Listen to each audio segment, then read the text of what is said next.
एक ऐसे वक्त में जब बीबीसी ऑफिस में आयकर विभाग के सर्वे के इर्द गिर्द बहस तेज है, उपराष्ट्रपति जगदीप धनखड़ का बड़ा बयान सामने आया है। उन्होंने भारत की विकास गाथा को कमजोर करने के मकसद से छेड़छाड़ कर तैयार विमर्श का प्रभावी ढंग से मुकाबला करने के लिए सावधान रहने की जरूरत पर जोर दिया है। उपराष्ट्रपति ने जानकारी दबाने को हमला करने का दूसरा तरीका बताया और इसे बेअसर करने के लिए साहसिक और प्रभावी कदम उठाने की अपील की है।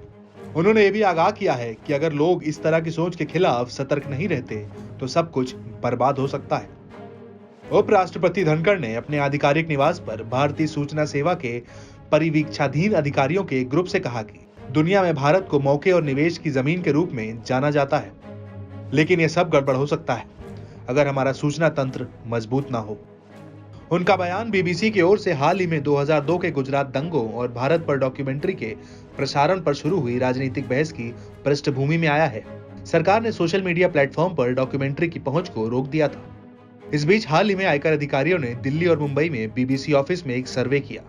उपराष्ट्रपति ने किसी समाचार संस्था का नाम लिए बिना कहा कि पिछले एक दशक में एक वैश्विक समाचार घराने ने अपनी प्रतिष्ठा पाने के लिए एक विमर्श पेश किया था।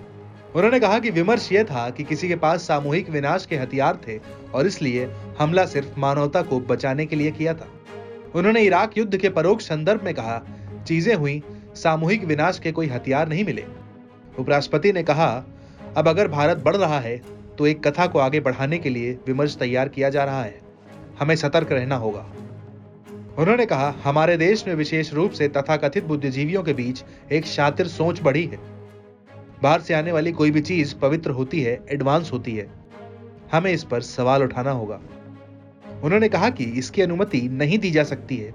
यह अभिव्यक्ति की आजादी नहीं है। अगर आप हमारे भारतीय संविधान को देखते हैं तो मौलिक अधिकारों में भी शर्तें हैं।